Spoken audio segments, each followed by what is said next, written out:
The Art of War by Sun Tzu, translated by Lionel Giles. Chapter 1. Laying Plans. Sun Tzu said the art of war is of vital importance to the state. It is a matter of life and death, a road either to safety or to ruin. Hence, it is a subject of inquiry which can on no account be neglected. The art of war, then, is governed by 5 constant factors to be taken into account in one's deliberations when seeking to determine the conditions obtaining in the field. These are 1. The moral law, 2. Heaven, 3. Earth, 4. The commander, 5. Method and discipline. The moral law causes the people to be in complete accord with their ruler, so that they will follow him regardless of their lives undismayed by any danger. Heaven signifies night and day, cold and heat, times and seasons. Earth comprises distances, great and small, danger and security, open ground and narrow passes, the chances of life and death. The commander stands for the virtues of wisdom, sincerity, benevolence, courage, and strictness. By method and discipline are to be understood the marshalling of the army in its proper subdivisions, the graduations of rank among the officers, the maintenance of the roads by which supplies may reach the army, and the control of military expenditure. These 5 heads should be familiar to every general. He who knows them will be victorious. He who knows them not will fail. Therefore, in your deliberations when seeking to determine the military conditions, let them be made the basis of a comparison in this wise. 1. Which of the 2 sovereigns is imbued with the moral law? 2. Which of the 2 generals has most ability? 3. With whom lie the advantages derived from heaven and earth? 4. On which side is discipline more rigorously enforced? 5. Which army is stronger? 6. On which side are officers and men more highly trained? 7. In which army is there the greater constancy both in reward and punishment? By means of these 7 considerations, I can forecast the victory or defeat. The general that hearkens to my counsel and acts upon it will conquer. Let such a one be retained in command. The general that hearkens not to my counsel nor acts upon it will suffer defeat. Let such a one be dismissed. While heeding the profit of my counsel, avail yourself also of any helpful circumstances over and beyond the ordinary rules. According as circumstances are favorable, one should modify one's plans. All warfare is based on deception. Hence, when able to attack, we must seem unable. When using our forces, we must seem inactive. When we are near, we must make the enemy believe we are far away. When far away, we must make him believe we are near. Hold out baits to entice the enemy, feign disorder, and crush him. If he is secure at all points, be prepared for him. If he is in superior strength, evade him. If your opponent is of choleric temper, seek to irritate him, pretend to be weak, that he may grow arrogant. If he is taking his ease, give him no rest. If his forces are united, separate them. Attack him where he is unprepared. Appear where you are not expected. These military devices leading to victory must not be divulged beforehand. Now the general who wins a battle makes many calculations in his temple ere the battle is fought. The general who loses a battle makes but few calculations beforehand.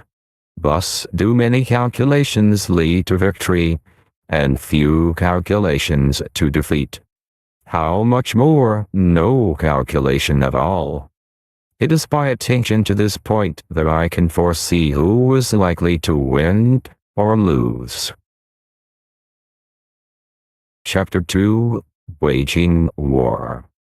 Sun Tzu says, "In the operations of war where there are in the field 1,000 swift chariots, as many heavy chariots, and 100,000 mail-clad soldiers, with provisions enough to carry them 1,000 li, the expenditure at home and at the front, including entertainment of guests, small items such as glue and paint, and sums spent on chariots and armor, will reach the total of 1,000 ounces of silver per day. Such is the cost of raising an army of 100,000 men." When you engage in actual fighting, if victory is long in coming, then men's weapons will grow dull and their ardor will be damped.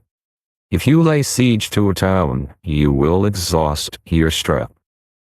Again, if the campaign is protracted, the resources of the state will not be equal to the strain.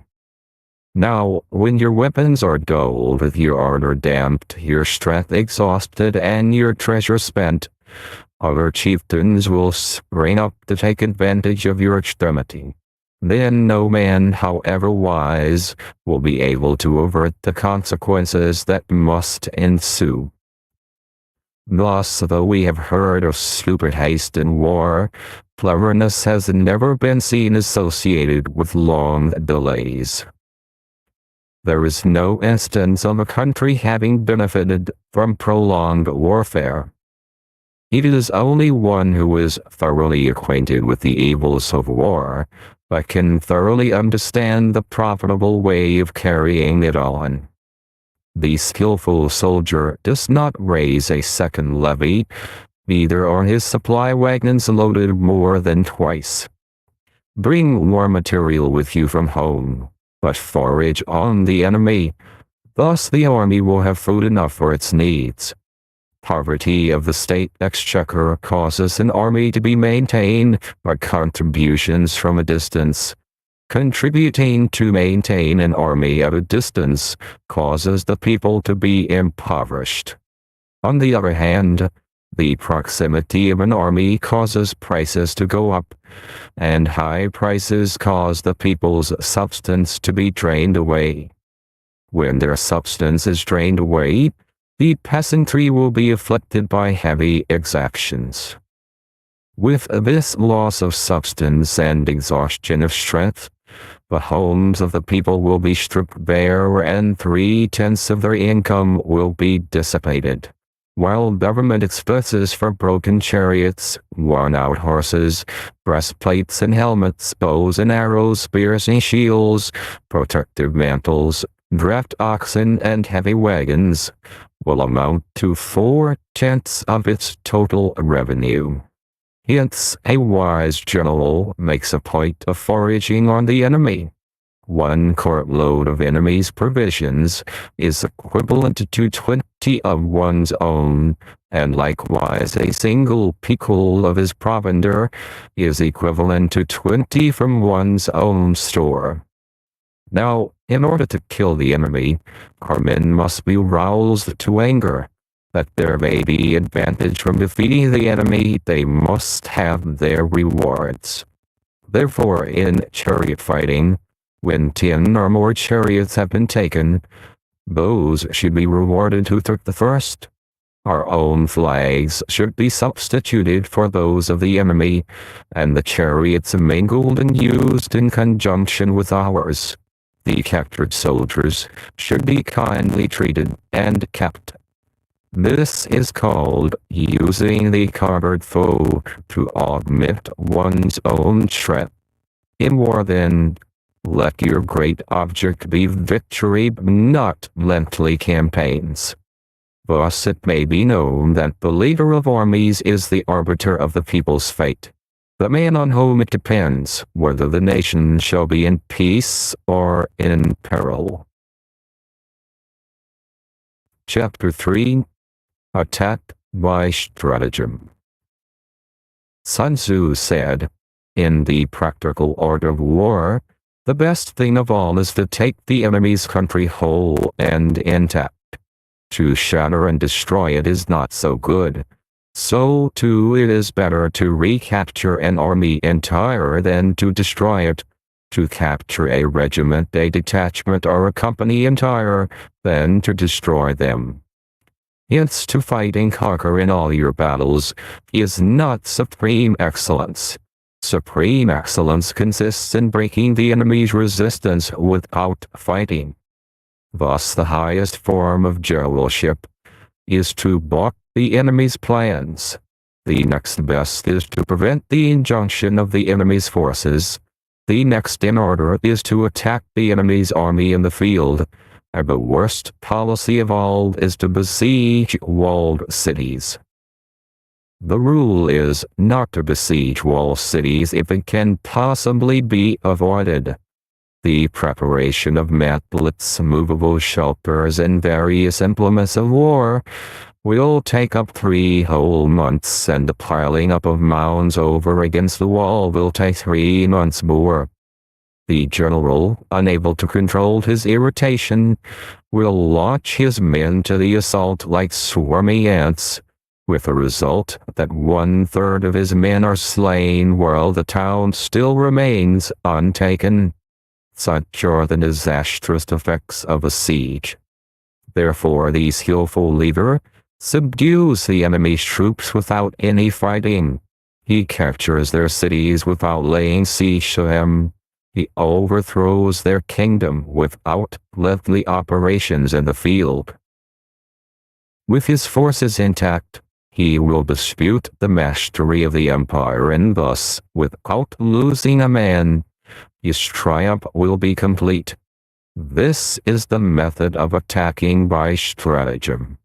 It is the rule in war: if our forces are 10 to the enemy's 1, to surround him; if 5 to 1, to attack him; if twice as numerous, to divide our army into 2. If equally matched, we can offer battle. If slightly inferior in numbers, we can avoid the enemy. If quite unequal in every way, we can flee from him. Hence, though an obstinate fight may be made by a small force, in the end it must be captured by the larger force. Now, the general is the bulwark of the state. If the bulwark is complete at all points, the state will be strong. If the bulwark is defective, the state will be weak. There are 3 ways in which a ruler can bring misfortune upon his army. 1. By commanding the army to advance or to retreat, being ignorant of the fact that it cannot obey. This is called hobbling the army. 2. By attempting to govern an army in the same way as he administers a kingdom, being ignorant of the conditions which obtain in an army. This causes restlessness in the soldiers' minds. 3. By employing the officers of his army without discrimination, through ignorance of the military principle of adaptation to circumstances. This shakes the confidence of the soldiers. But when the army is restless and distrustful, trouble is sure to come from the other feudal princes. This is simply bringing anarchy into the army and flinging victory away. Thus we may know that there are 5 essentials for victory. 1. He will win who knows when to fight and when not to fight. 2. He will win who knows how to handle both superior and inferior forces. 3. He will win whose army is animated by the same spirit throughout all its ranks. 4. He will win who prepared himself waits to take the enemy unprepared. 5. He will win who has military capacity and is not interfered with by the sovereign.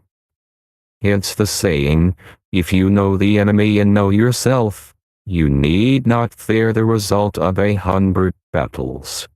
If you know yourself but not the enemy, for every victory gained you will also suffer a defeat.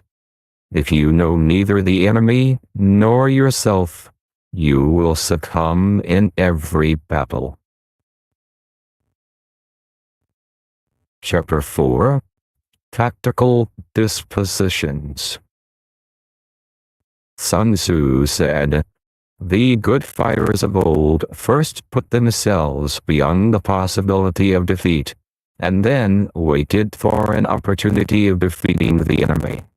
To secure ourselves against defeat lies in our own hands, but the opportunity of defeating the enemy is provided by the enemy himself.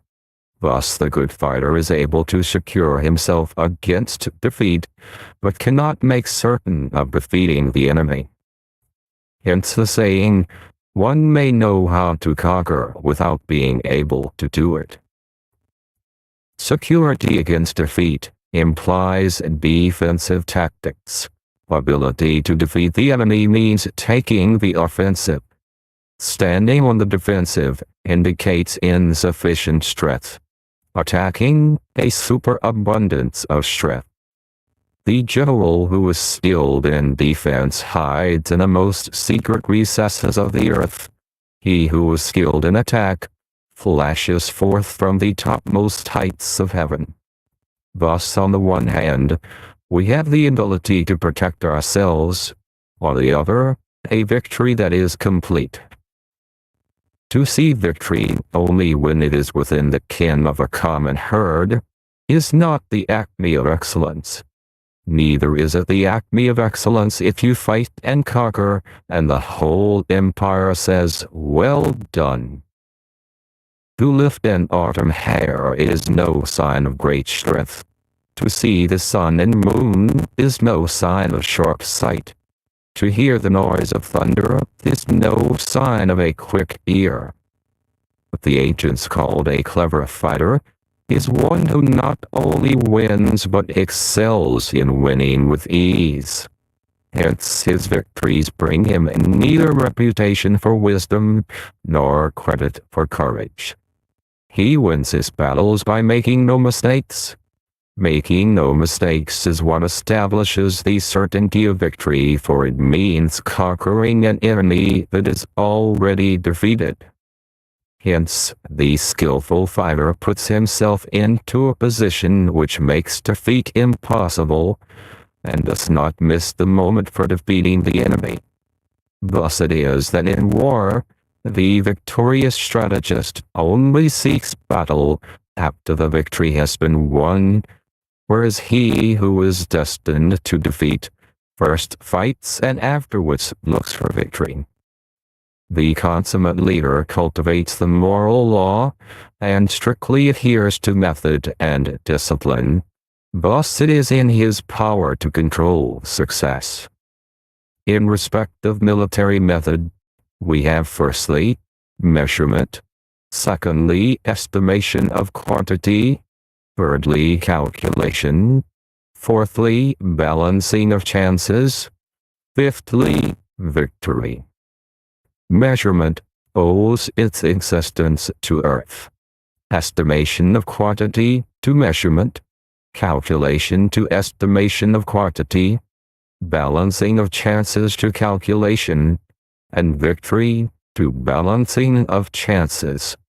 A victorious army opposed to a routed one is as a pound's weight placed in the scale against a single grain. The onrush of a conquering force is like the bursting of pent-up waters into a chasm 8,000 fathoms deep. Chapter 5. Energy.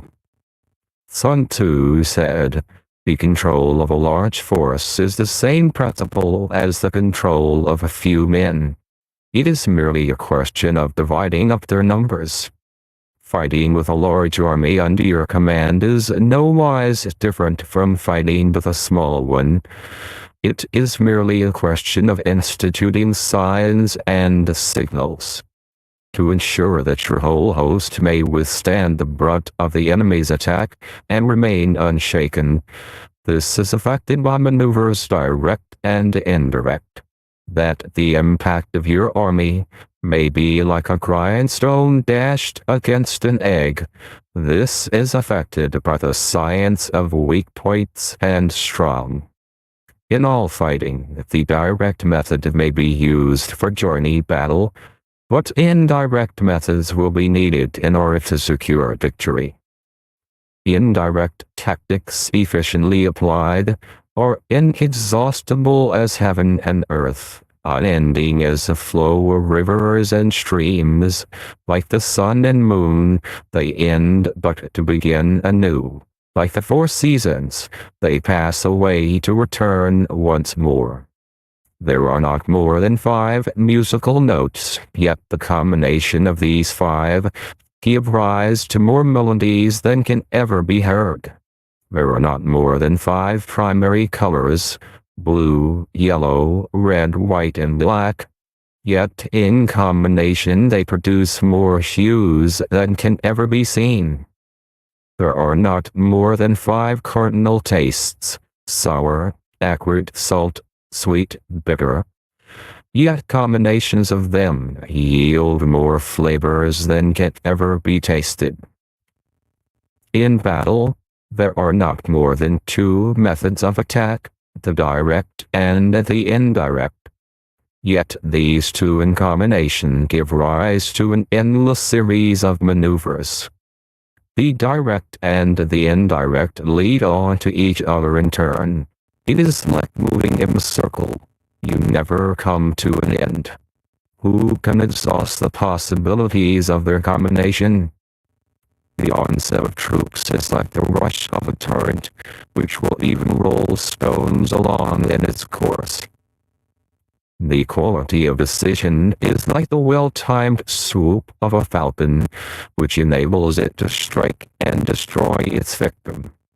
Therefore the good fighter will be terrible in his onset, and prompt in his decision. Energy may be likened to the bending of a crossbow, decision to the releasing of a trigger. Amid the turmoil and tumult of battle, there may be seeming disorder and yet no real disorder at all. Amid confusion and chaos, your array may be without head or tail, yet it will be proof against defeat. Simulated disorder postulates perfect discipline. Simulated fear postulates courage. Simulated weakness postulates strength. Hiding order beneath the cloak of disorder is simply a question of subdivision. Concealing courage under a show of timidity presupposes a fund of latent energy. Masking strength with weakness is to be effected by tactical dispositions. Thus, one who is skillful at keeping the enemy on the move maintains deceitful appearances, according to which the enemy will act. He sacrifices something that the enemy may snatch at it. By holding out baits he keeps him on the march, then, with a body of picked men, he lies in wait for him.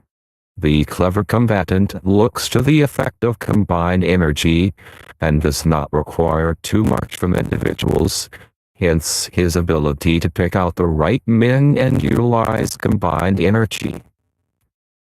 When he utilizes combined energy, his fighting men become as it were like unto rolling logs or stones. For it is the nature of a log or stone to remain motionless on level ground, and to move when on a slope. If four-cornered, to come to a standstill, but if round-shaped, to go rolling down. Thus the energy developed by good fighting men is as the momentum of a round stone rolled down a mountain thousands of feet in height. So much on the subject of energy. Chapter 6. Weak Points and Strong. Sun Tzu said, "Whoever is first in the field and awaits the coming of the enemy will be fresh for the fight. Whoever is second in the field and has to hasten to battle will arrive exhausted." Therefore, the clever combatant imposes his will on the enemy, but does not allow the enemy's will to be imposed on him. By holding out advantages to him, he can cause the enemy to approach of his own accord, or by inflicting damage, he can make it impossible for the enemy to draw near. If the enemy is taking his ease, he can harass him. If he is well supplied with food, he can starve him out. If quietly encamped, he can force him to move. Appear at points which the enemy must hasten to defend. March swiftly to places where you are not expected. An army may march great distances without distress if it marches through country where the enemy is not. You can be sure of succeeding in your attacks if you only attack places which are undefended. You can ensure the safety of your defense if you only hold positions that cannot be attacked. Hence, that general is skillful in attack, whose opponent does not know what to defend, and he is skillful in defense, whose opponent does not know what to attack. O divine art of subtlety and secrecy! Through you we learn to be invisible, through you inaudible, and hence we can hold the enemy's fate in our hands. You may advance and be absolutely irresistible if you make for the enemy's weak points. You may retire and be safe from pursuit if your movements are more rapid than those of the enemy. If we wish to fight, the enemy can be forced to an engagement even though he be sheltered behind a high rampart and a deep ditch. All we need do is attack some other place that he will be obliged to relieve. If we do not wish to fight, we can prevent the enemy from engaging us, even though the lines of our encampment be merely traced out on the ground. All we need do is to throw something odd and unaccountable in his way. By discovering the enemy's dispositions and remaining invisible ourselves, we can keep our forces concentrated, while the enemy's must be divided. We can form a single united body, while the enemy must split up into fractions. Hence, there will be a whole pitted against several parts of a whole, which means that we shall be many to the enemy's few. And if we are able thus to attack an inferior force with a superior one, our opponents will be in dire straits. The spot where we intend to fight must not be made known, for then the enemy will have to prepare against a possible attack at several different points, and his forces being thus distributed in many directions, the numbers we shall have to face at any given point will be proportionately few. For should the enemy strengthen his van, he will weaken his rear. Should he strengthen his rear, he will weaken his van. Should he strengthen his left, he will weaken his right. Should he strengthen his right, he will weaken his left. If he sends reinforcements everywhere, he will everywhere be weak. Numerical weakness comes from having to prepare against possible attacks. Numerical strength from compelling our adversary to make these preparations against us. Knowing the place and the time of the coming battle, we may concentrate from the greatest distances in order to fight. But if neither time nor place be known, then the left wing will be impotent to succor the right equally impotent to succor the left, the van unable to relieve the rear, or the rear to support the van. How much more so if the furthest portions of the army are anything under 100 li apart, and even the nearest are separated by several li. Though according to my estimate, the soldiers of Hue exceed our own in number, that shall advantage them nothing in the matter of victory. I say then that victory can be achieved. Though the enemy be stronger in numbers, we may prevent him from fighting.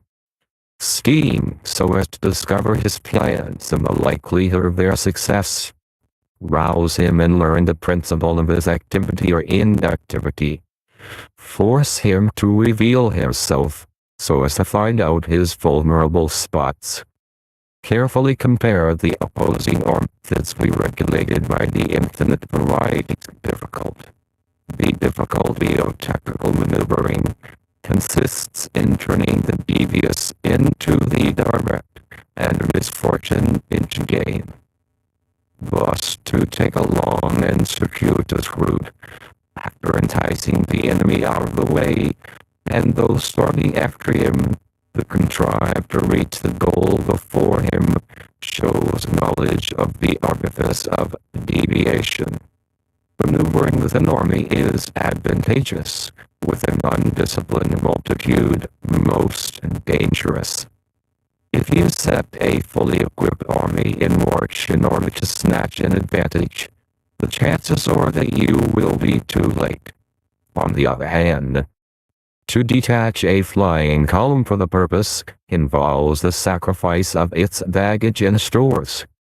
Thus, if you order your men to roll up their buff coats and make forced marches without halting day or night, covering double the usual distance at a stretch, doing 100 li in order to wrest an advantage, the leaders of all your 3 divisions will fall into the hands of the enemy. The stronger men will be in front, the jaded ones will fall behind, and on this plan only 1/10 of your army will reach its destination. If you march 50 li in order to outmaneuver the enemy, you will lose the leader of your first division, and only half your force will reach the goal. If you march 30 li with the same object, 2/3 of your army will arrive.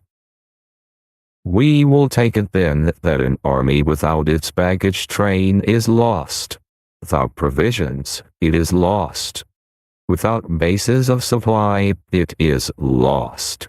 We cannot enter into alliances until we are acquainted with the designs of our neighbors.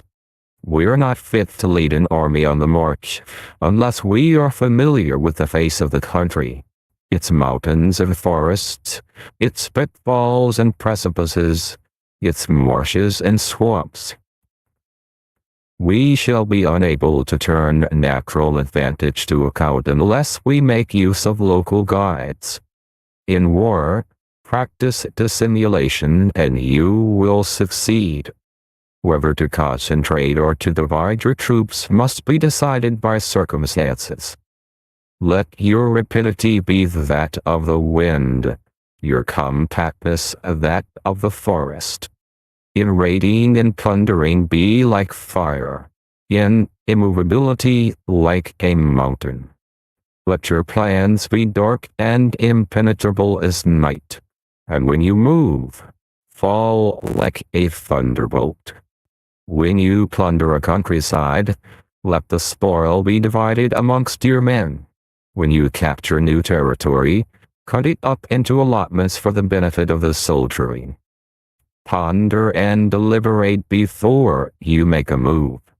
He will conquer who has learnt the artifice of deviation. Such is the art of maneuvering. The book of army management says, on the field of battle the spoken word does not carry far enough, hence the institution of gongs and drums. Nor can ordinary objects be seen clearly enough, hence the institution of banners and flags.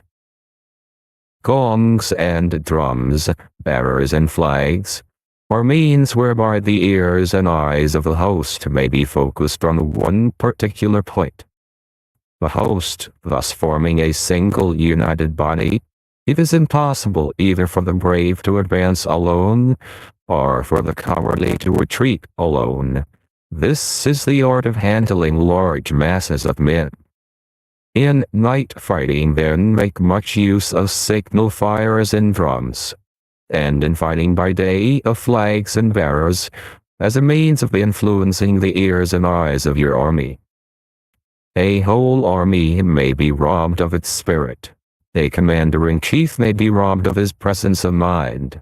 Now, a soldier's spirit is keenest in the morning, by noonday it has begun to flag, and in the evening, his mind is bent only on returning to camp. A clever general, therefore, avoids an army when its spirit is keen, but attacks it when it is sluggish and inclined to return. This is the art of studying moods. Disciplined and calm, to await the appearance of disorder and hubbub amongst the enemy, this is the art of retaining self-possession. To be near the goal while the enemy is still far from it. To wait at ease while the enemy is toiling and struggling. To be well fed while the enemy is famished. This is the art of husbanding one's strength. To refrain from intercepting an enemy whose bearers are in perfect order. To refrain from attacking an army drawn up in calm and confident array. This is the art of studying circumstances. It is a military axiom not to advance uphill against the enemy, nor to oppose him when he comes downhill. Do not pursue an enemy who simulates flight. Do not attack soldiers whose temper is keen. Do not swallow bait offered by the enemy. Do not interfere with an army that is returning home. When you surround an army, leave an outlet free. Do not press a desperate foe too hard. Such is the art of warfare. Chapter 8. Variation in Tactics. Sun Tzu said, "In war, the general receives his commands from the sovereign, collects his army and concentrates his forces. When in difficult country, do not encamp. In country where high roads intersect, join hands with your allies. Do not linger in dangerously isolated positions. In hemmed-in situations you must resort to stratagem. In desperate position you must fight. There are roads which must not be followed, armies which must be not attacked, towns which must not be besieged, positions which must not be contested, commands of the sovereign which must not be obeyed." The general who thoroughly understands the advantages that accompany variation of tactics knows how to handle his troops. The general who does not understand these may be well acquainted with the configuration of a country, yet he will not be able to turn his knowledge to practical account. So the student of war, who is unversed in the art of war of varying his plans, even though he be acquainted with the 5 advantages, will fail to make the best use of his men. Hence the wise leader's plans, considerations of advantage and of disadvantage will be blended together. If our expectation of advantage be tempered in this way, we may succeed in accomplishing the essential part of our schemes. If, on the other hand, in the midst of difficulties we are always ready to seize an advantage, we may extricate ourselves from misfortune. Reduce the hostile chiefs by inflicting damage on them, and make trouble for them, and keep them constantly engaged. Hold out specious allurements and make them rush to any given point. The art of war teaches us to rely not on the likelihood of the enemy's not coming, but on our own readiness to receive him. not on the chance of his not attacking, but rather on the fact that we have made our position unassailable. There are 5 dangerous faults which may affect a general. 1. Recklessness, which leads to destruction. 2. Cowardice, which leads to capture. 3. A hasty temper, which can be provoked by insults. 4. A delicacy of honor, which is sensitive to shame. 5. Over-solicitude for his men, which exposes him to worry and trouble. These are the 5 besetting sins of a general, ruinous to the conduct of war. When an army is overthrown and its leader slain, the cause will surely be found among these 5 dangerous faults. Let them be the subject of meditation. Chapter 9. The Army on the March. Sun Tzu said, "We come now to the question of encamping the army and observing signs of the enemy. Pass quickly over mountains and keep in the neighborhood of valleys. Camp in hard places facing the sun. Do not climb heights in order to fight." So much for mountain warfare. After crossing a river, you should get far away from it. When an invading force crosses a river in its onward march, do not advance to meet it in midstream. It will be best to let half the army get across and then deliver your attack. If you are anxious to fight, you should not go to meet the invader near a river which he has to cross. Moor your craft higher up than the enemy and facing the sun. Do not move upstream to meet the enemy. So much for river warfare. In crossing salt marshes, your sole concern should be to get over them quickly without any delay. If forced to fight in a salt marsh, you should have water and grass near you, and get your back to a clump of trees. So much for operations in salt marshes. In dry level country, take up an easily accessible position with rising ground to your right and on your rear, so that the danger may be in front, and safely lie behind.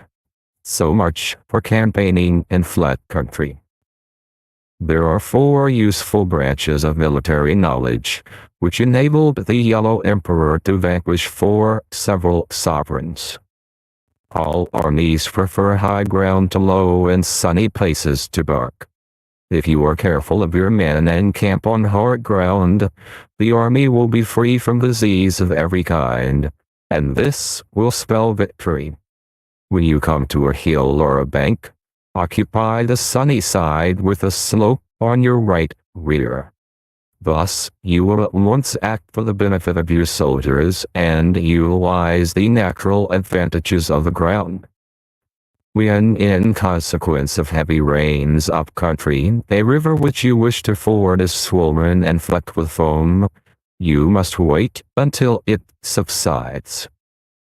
Country in which there are precipitous cliffs with torrents running between, deep natural hollows, confined places, tangled thickets, quagmires and crevasses, should be left with all possible speed, and not approached. While we keep away from such places, we should get the enemy to approach them. While we face them, we should let the enemy have them on his rear. If in the neighborhood of your camp there should be any hilly country, ponds surrounded by aquatic grass, hollow basins filled with reeds or woods with thick undergrowth, they must be carefully routed out and searched, for these are places where men in ambush and insidious spies are likely to be lurking.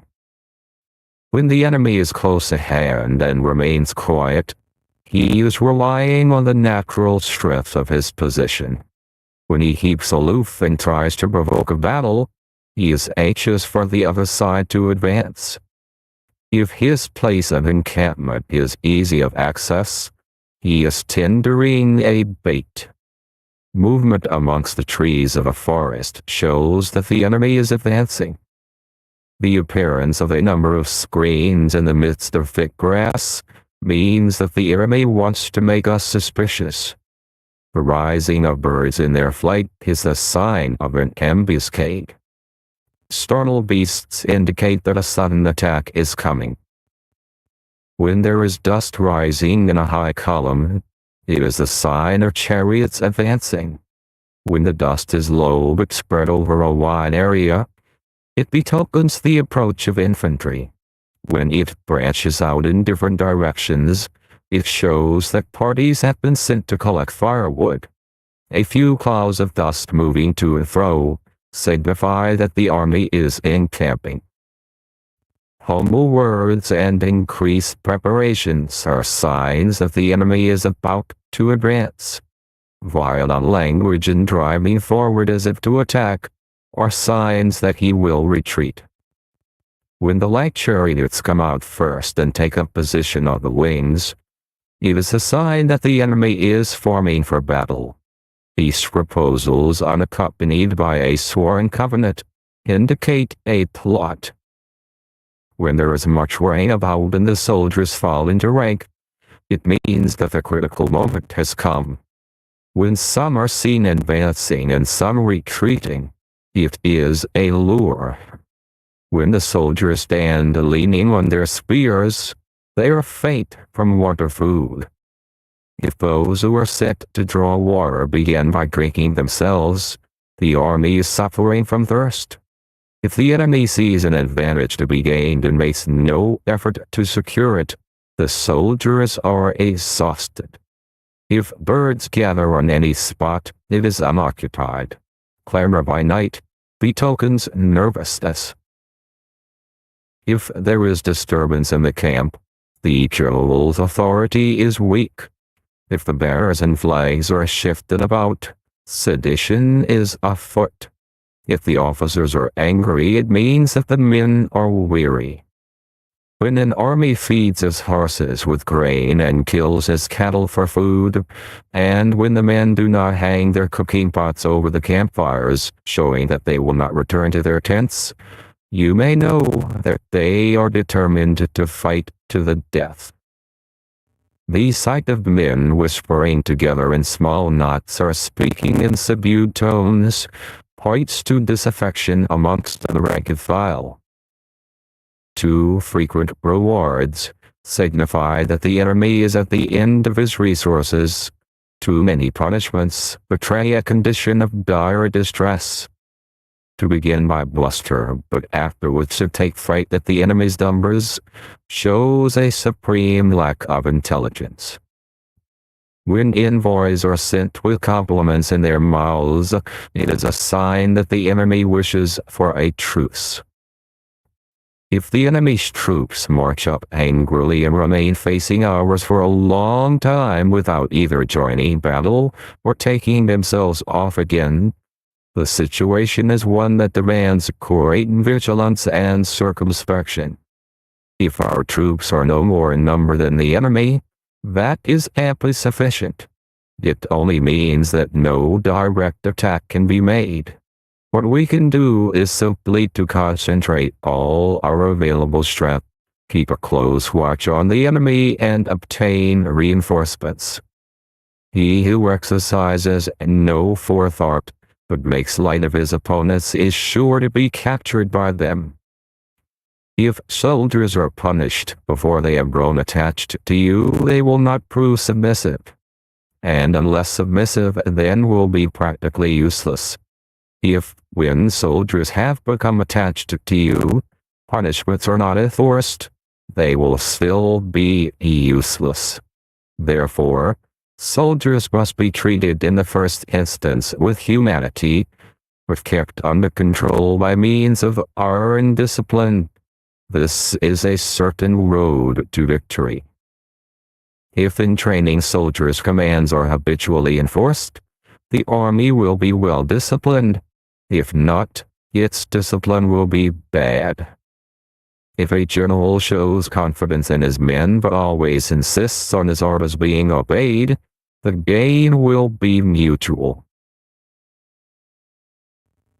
Chapter 10. Terrain. Sun Tzu said, "We may distinguish 6 kinds of terrain, to wit, 1. Accessible ground, 2. Entangling ground, 3. Temporizing ground, 4. Narrow passes, 5. Precipitous heights, 6. Positions at a great distance from the enemy." Ground which can be freely traversed by both sides is called accessible. With regard to ground of this nature, be before the enemy in occupying the raised and sunny spots, and carefully guard your lines of supplies. Then you will be able to fight with advantage. Ground which can be abandoned but is hard to reoccupy is called entangling. From a position of this sort, if the enemy is unprepared, you may sally forth and defeat him. But if the enemy is prepared for your coming and you fail to defeat him, then, return being impossible, disaster will ensue. When the position is such that neither side will gain by making the first move, it is called temporizing ground. In a position of this sort, even though the enemy should offer us an attractive bait, it will be advisable not to stir forth, but rather to retreat, thus enticing the enemy in his turn. Then, when part of his army is come out, we may deliver our attack with advantage. With regard to narrow passes, if you can occupy them first, let them be strongly garrisoned and await the advent of the enemy. Should the army forestall you in occupying a pass, do not go after him if the pass is fully garrisoned, but only if it is weakly garrisoned. With regard to precipitous heights, if you are beforehand with your adversary, you should occupy the raised and sunny spots and there wait for him to come up. If the enemy has occupied them before you, do not follow him, but retreat and try to entice him away. If you are situated at a great distance from the enemy and the strength of the two armies is equal, it is not easy to provoke a battle, and fighting will be to your disadvantage. These 6 are the principles connected with earth. The general who has attained a responsible post must be careful to study them. Now, an army is exposed to 6 several calamities, not arising from natural causes, but from faults for which the general is responsible. These are 1. Flight, 2. Insubordination, 3. Collapse, 4. Ruin, 5. Disorganization, 6. Rout. Other conditions being equal, if one force is hurled against another 10 times its size, the results will be the flight of the former.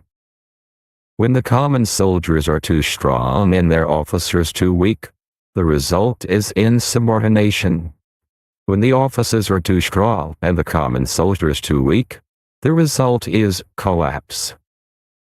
When the higher officers are angry and insubordinate, and on meeting the enemy give battle on their own account from a feeling of resentment, before the commander-in-chief can tell whether or not he is in a position to fight, the result is ruin.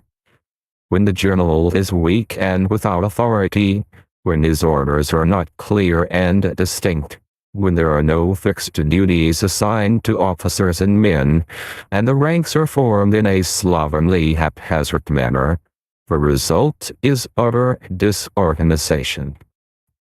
When a general, unable to estimate the enemy's strength, allows an inferior force to engage a larger one, or hurls a weak detachment against a powerful one, and neglects to place picked soldiers in the front rank, the result must be rout.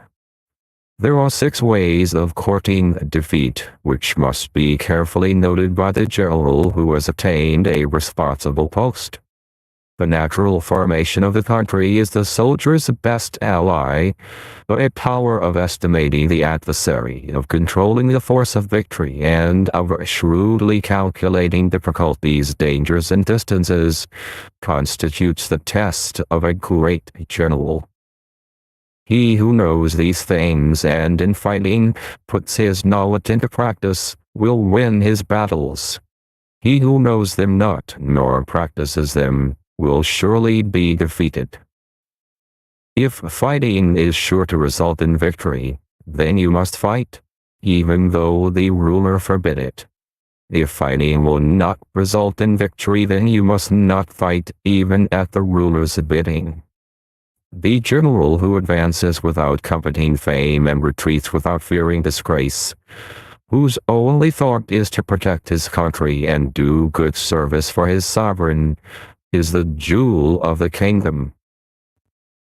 Regard your soldiers as your children, and they will follow you into the deepest valleys. Look upon them as your own beloved sons, and they will stand by you even unto death. If, however, you are indulgent but unable to make your authority felt, kind-hearted but unable to enforce your commands, and incapable, moreover, of quelling disorder, then your soldiers must be likened to spoilt children. They are useless for any practical purpose. If we know that our own men are in a condition to attack, but are unaware that the enemy is not open to attack, we have gone only halfway towards victory. If we know that the enemy is open to attack, or unaware that our own men are not in condition to attack, we have gone only halfway towards victory. If we know that the enemy is open to attack, and also know that our men are in a condition to attack, but are unaware that the nature of the ground makes fighting impracticable, we have still gone only halfway towards victory. Hence the experienced soldier, once in motion, is never bewildered. Once he has broken camp, he is never at a loss. Hence the saying, if you know the enemy and know yourself, your victory will not stand in doubt. If you know heaven and know earth, you may make your victory complete. Chapter 11. The 9 Situations.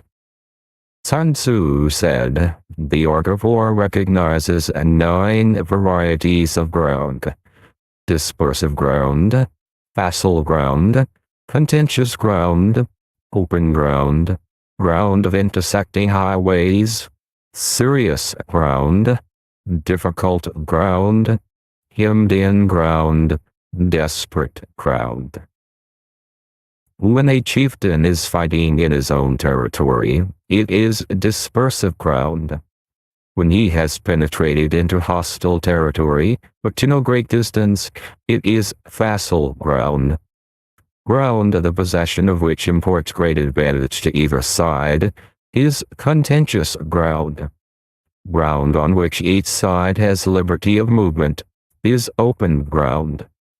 Ground which forms the key to 3 contiguous states, so that he who occupies it first has most of the empire at his command, is a ground of intersecting highways.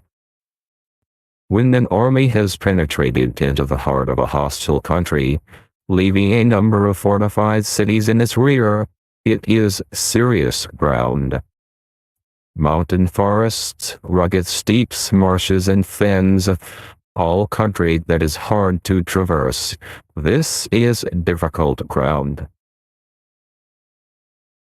Ground which is reached through narrow gorges and from which we can only retire by tortuous paths, so that a small number of the enemy would suffice to crush a large body of our men, this is hemmed-in ground.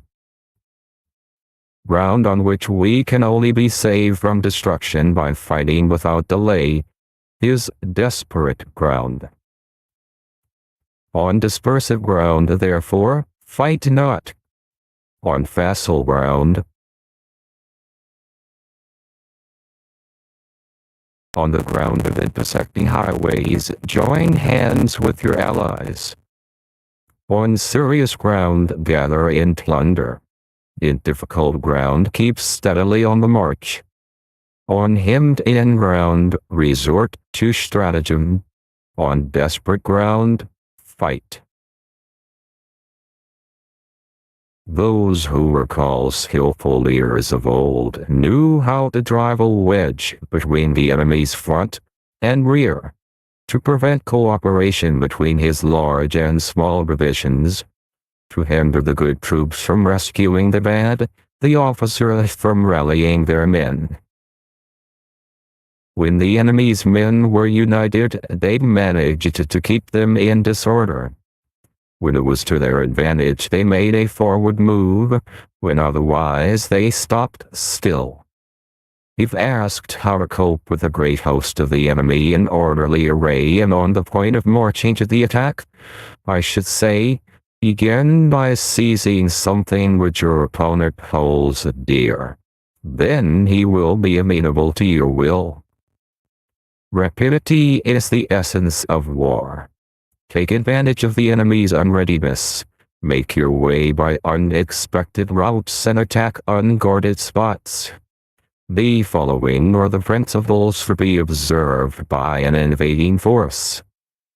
The further you penetrate into a country, the greater will be the solidarity of your troops, and thus the defenders will not prevail against you. Make forays in fertile country in order to supply your army with food. Carefully study the well-being of your men and do not overtax them. Concentrate your energy and hoard your strength. Keep your army continually on the move, and if they will face death, there is nothing they may not achieve. Officers and men alike will put forth their utmost strength. Soldiers, when in desperate straits, lose the sense of fear. If there is no place of refuge, they will stand firm. If they are in hostile country, they will show a stubborn front. If there is no help for it, they will fight hard. Thus, without waiting to be marshaled, the soldiers will be constantly on the qui-vive. Without waiting to be asked, and they will do your will without restrictions. They will be faithful. Without giving orders, they can be trusted. Prohibit the taking of omens and do away with superstitious doubts. Then, until death itself comes, no calamity need be feared. If our soldiers are not overburdened with money, it is not because they have a distaste for riches.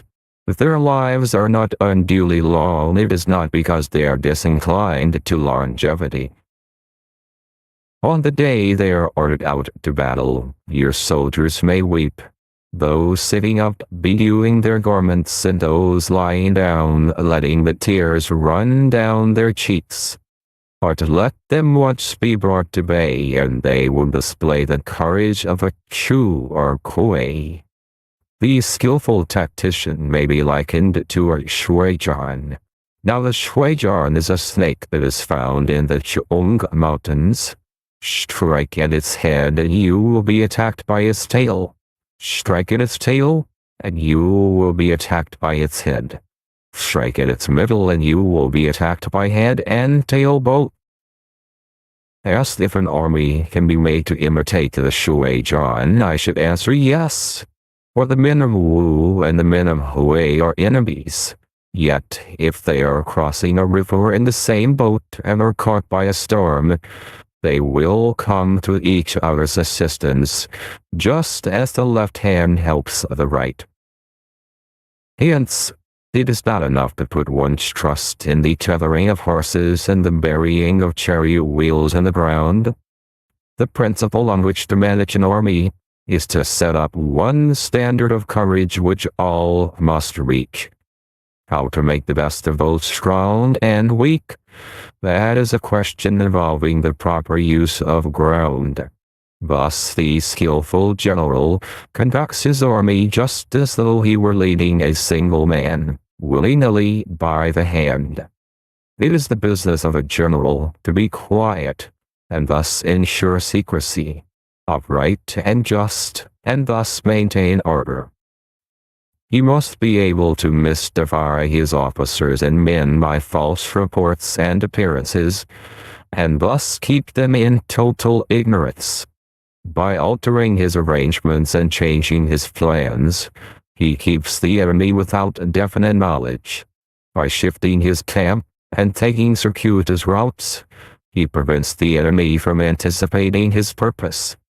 At the critical moment, the leader of an army acts like one who has climbed up a height and then kicks away the ladder behind him. He carries his men deep into hostile territory before he shows his hand. He burns his boats and breaks his cooking pots like a shepherd driving a flock of sheep. He drives his men this way and that, and nothing knows whither he is going. To muster his host and bring it into danger, this may be termed the business of the general. The different measures suited to the 9 varieties of ground, the expediency of aggressive or defensive tactics, and the fundamental laws of human nature, these are things that must most certainly be studied. When invading hostile territory, the general principle is that penetrating deeply brings cohesion, penetrating but a short way means dispersion. When you leave your own country behind and take your army across neighborhood territory, you find yourself on critical ground. When there are means of communication on all 4 sides, the ground is one of intersecting highways. When you penetrate deeply into a country, it is serious ground. When you penetrate but a little way, it is facile ground. You have the enemy's strongholds on your rear and narrow passes in front. It is hemmed-in ground. When there is no place of refuge at all, it is desperate ground. Therefore, on dispersive ground I would inspire my men with unity of purpose. On facile ground I would see that there is close connection between all parts of my army. On contentious ground I would hurry up my rear. On open ground I would keep a vigilant eye on my defenses. On ground of intersecting highways I would consolidate my alliances. On serious ground, I would try to ensure a continuous stream of supplies. On difficult ground, I would keep pushing on along the road. On hemmed-in ground, I would block any way of retreat. On desperate ground, I would proclaim to my soldiers the hopelessness of saving their lives. For it is the soldier's disposition to offer an obstinate resistance when surrounded, to fight hard when he cannot help himself, and to obey promptly when he has fallen into danger. We cannot enter into alliance with neighboring princes until we are acquainted with their designs. We are not fit to lead an army on the march unless we are familiar with the face of the country, its mountains and forests, its pitfalls and precipices, its marshes and swamps. We shall be unable to turn natural advantages to account unless we make use of local guides. To be ignorant of any one of the following 4 or 5 principles does not befit a warlike prince. When a warlike prince attacks a powerful state, his generalship shows itself in preventing the concentration of the enemy's forces. He overawes his opponents, and their allies are prevented from joining against him. Hence, he does not strive to ally himself with all and sundry, nor does he foster the power of other states. He carries out his own secret designs, keeping his antagonists in awe. Thus he is able to capture their cities and overthrow their kingdoms. Bestow rewards without regard to rule. Issue honors without regard to previous arrangements, and you will be able to handle a whole army as though you had to do with but a single man. Confront your soldiers with the deed itself. Never let them know your design.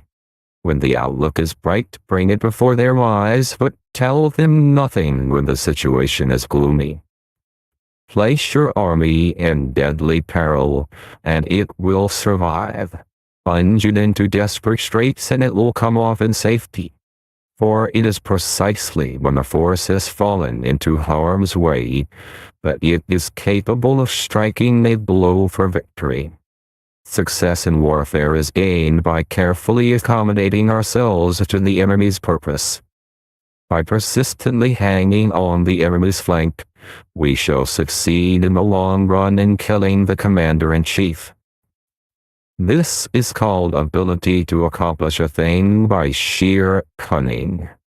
On the day that you take up your command, block the frontier passes, destroy the official tallies, and stop the passage of all emissaries.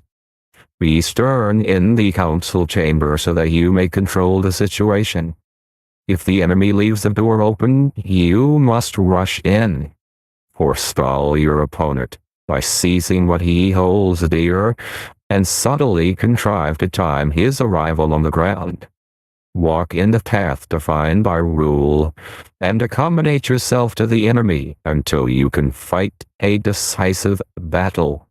At first then, exhibit the coyness of a maiden until the enemy gives you an opening. Afterwards emulate the rapidity of a running hare, and it will be too late for the enemy to oppose you. Chapter 12. The Attack by Fire. Sun Tzu said there are 5 ways of attacking with fire. The first is to burn soldiers in their camp. The second is to burn stores. The third is to burn baggage trains. The fourth is to burn arsenals and magazines. The fifth is to hurl dropping fire amongst the enemy. In order to carry out an attack, we must have means available. The materials for raising fire should always be kept in readiness. There is a proper season for making attacks with fire, and special days for starting a conflagration. The proper season is when the weather is very dry. The special days are those when the moon is in the constellations of the sieve, the wall, the wing, or the crossbar, for these 4 are all days of rising wind. In attacking with fire, one should be prepared to meet 5 possible developments. 1. When fire breaks out inside the enemy's camp, respond at once with an attack from without. 2. If there is an outbreak of fire but the enemy's soldiers remain quiet, bide your time and do not attack. 3. When the force of the flames has reached its height, follow it up with an attack if that is practicable. If not, stay where you are. 4.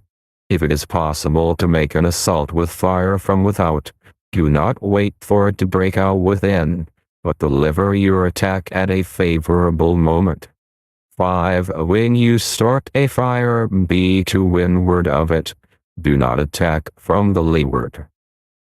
A wind that rises in the daytime lasts long, but a night breeze soon falls. In every army, the 5 developments connected with fire must be known. The movements of the stars calculated and a watch kept for the proper days. Hence those who use fire as an aid to the attack show intelligence.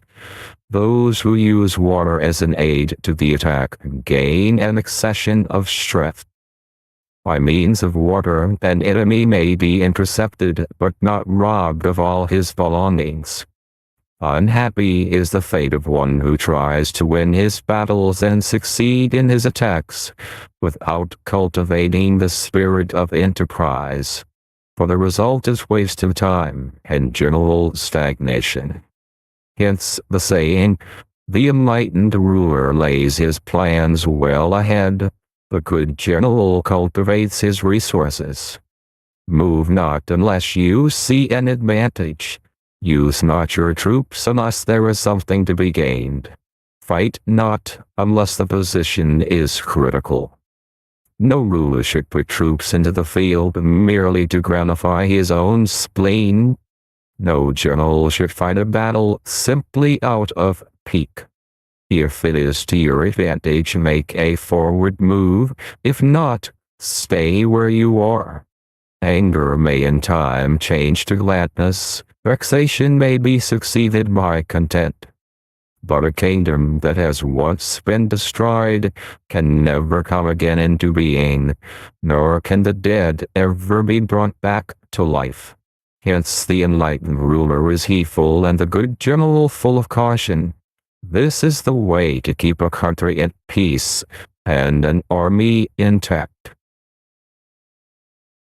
Chapter 13. The Use of Spies. Sun Tzu said, "Raising a host of 100,000 men and marching them great distances entails heavy loss on the people and a drain on the resources of the state. The daily expenditure will amount to 1,000 ounces of silver. There will be commotion at home and abroad, and men will drop down exhausted on the highways. As many as 700,000 families will be impeded in their labor. Hostile armies may face each other for years, striving for victory which is decided in a single day. This being so, to remain in ignorance of the enemy's condition simply because one begrudges the outlay of 100 ounces of silver in armors and emollients is the height of inhumanity. One who acts thus is no leader of men, no present help to a sovereign, no master of victory.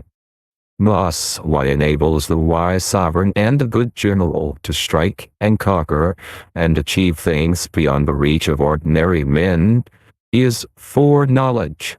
Now, this foreknowledge cannot be elicited from spirits. It cannot be obtained inductively from experience nor by any deductive calculation. Knowledge of the enemy's dispositions can only be obtained from other men. Hence the use of spies, of whom there are 5 classes. 1. Local spies. 2. Inward spies. 3. Converted spies. 4. Doomed spies. 5. Surviving spies. When these 5 kinds of spy are all at work, none can discover the secret system.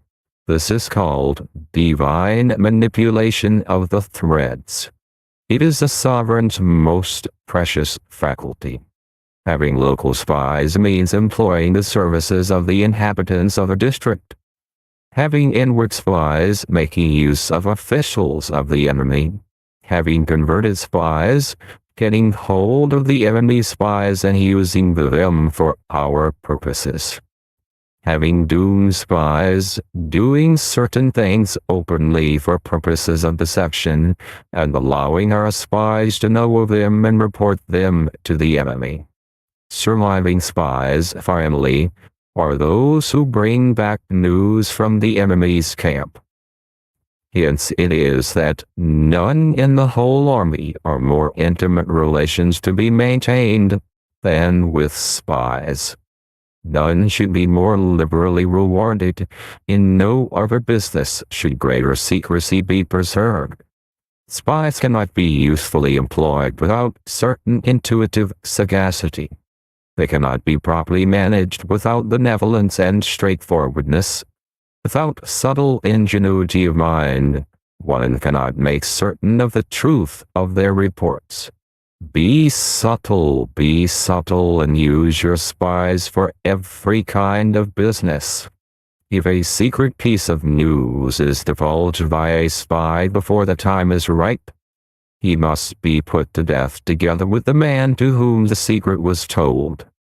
Whenever the object be to crush an army, to storm a city, or to assassinate an individual, it is always necessary to begin by finding out the names of the attendants, the aides de camp, and doorkeepers and sentries of the general in command. Our spies must be commissioned to ascertain these. The enemy spies who have come to spy on us must be sought out, tempted with bribes, led away, and comfortably housed. Thus they will become converted spies and available for our service. It is through the information brought by the converted spy that we are able to acquire and employ local and inward spies. It is owing to his information again that we can cause the doomed spy to carry false tidings to the enemy. Lastly, it is by his information that the surviving spy can be used on appointed occasions. The end and aim of spying in all its 5 varieties is knowledge of the enemy, and this knowledge can only be derived in the first instance from the converted spy. Hence it is essential that the converted spy be treated with the utmost liberality. Of old, the rise of the Yin dynasty was due to I Ching, who had served under Hisha. Likewise, the rise of the Chu dynasty was due to Luya, who had served under the Yin.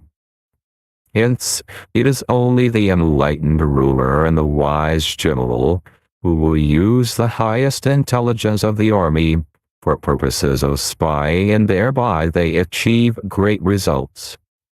Spies are the most important element in war because on them depends an army's ability to move.